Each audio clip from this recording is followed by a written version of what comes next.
Hey, what's up YouTube? Goratha here. So today I'm going to talk about how day 1 went of the Settlers relaunch event.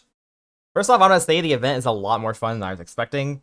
They added all flames to every zone, which means they added like totem mobs, they added breach mobs, like all these exhibition mobs, like everything they added. They added a lot of ridiculous things to every zone pretty much. So you have a lot more monsters.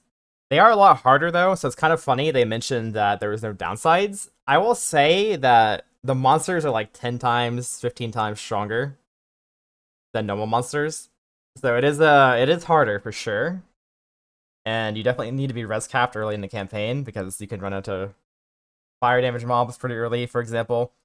We ran into an upper prison, we ran into comb mobs and like the fire cremation dogs, and then Comb himself was at Brutus. So that was pretty crazy.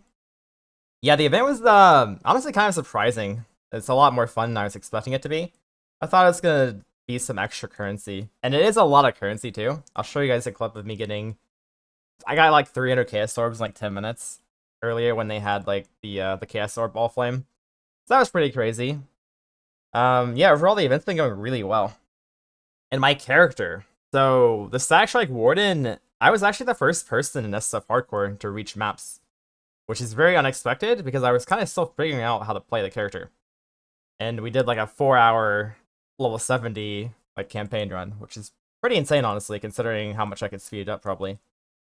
But yeah, let me get into that. I'm gonna talk about some of the struggles I had, how I leveled fast, how the build's doing now, and kind of how I am like scaling it currently.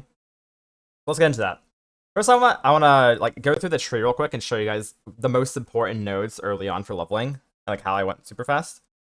So I started out with these attack speed accuracy nodes. I grabbed Primal Spirit early on to just be able to wear gear and use gems like Frostblink, for example.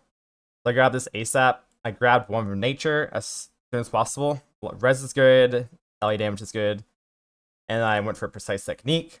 This is like the big damage boost early on is precise technique. And then the next big damage boost is Burning Brutality with the Fire Mastery. And then after that, we went for Additional Strike. Additional Strike allows you to drop Ancestral Call, which I recommend you use until you get this mastery.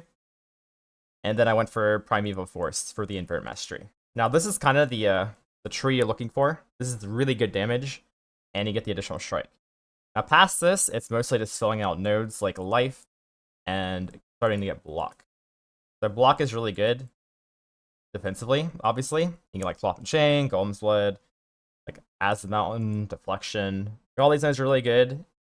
The next thing to look out for, probably even before Block actually, is the Fortify nodes.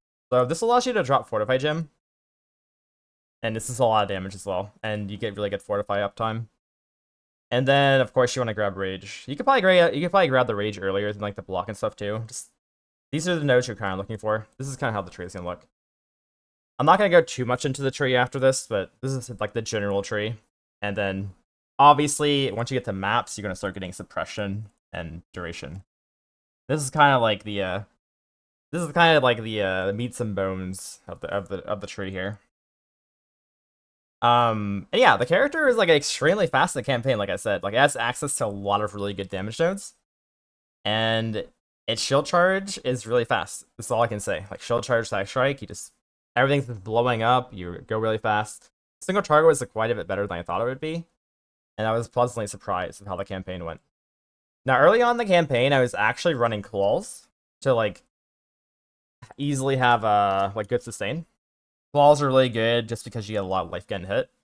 This is kind of what I did. I just went claws and this is what with that. Now, it doesn't really matter what weapon you use because we don't have any weapon specific nodes. But I thought claws were the best. You could go for a sword as well, or a mace or shockwave, which is actually what I currently have been doing actually. So this is how I'm scaling it endgame right now. I found a couple of frost breaths and I threw in a shockwave gem for clear speed. They're currently running Stack Strike with Shockwave. Now the clear speed is really good with this, and the single target is quite good as well so far. I've been struggling a little bit getting into red maps because my character is not super tanky yet, but the damage is definitely coming online. I did struggle early on getting Tinctures. So I recommend you check your vendors, like the flask vendors, as much as possible.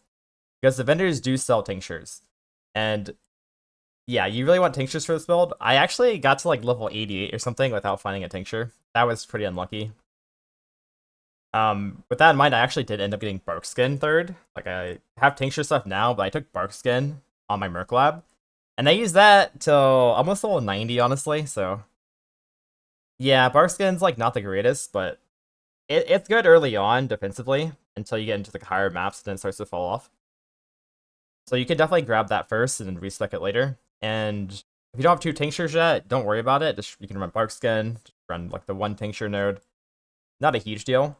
The tinctures are a lot of damage though. This is the majority of your damage. You're gonna be using the tincture setup, like I mentioned in the previous video.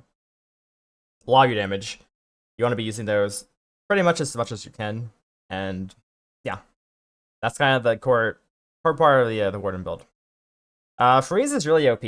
Like, it's actually kind of annoying sometimes because you freeze bosses and they start freaking out.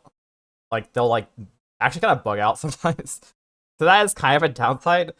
But yeah, most of the bosses in the campaign didn't fight back. Like you just like freeze them and they just don't fight back. So Earth of Winter, very strong. Very happy with how that's turning out. And yeah, so now I'm gonna start trying to get more chaos res. I'm gonna start trying to get more life and go for like Savalin and stuff. That's kind of where we're at in the tree and the gearing, looking for more armor and stuff. My gear is actually coming along pretty nicely. Most of it's just like decent rare gear though, nothing too crazy. So far, like the damage has been really good, the clear has been really good. A little weak on the defensive side, kind of to be expected though. And yeah, that's pretty much everything I wanted to talk about with the build. Overall, I'm really happy. I did struggle a little bit early maps, like early white maps. Like my damage is a bit low and it was a bit clunky transitioning. If you have access to Frost Breath though, I recommend you switch to Frost Breath as soon as you can because this is a lot of damage. And yeah, I hope you guys have been enjoying the league as well. This has been pretty fun for me. I will keep updating you guys if you guys are enjoying these videos. And yeah, thanks for watching, everybody. Hope you guys have a good league. See ya.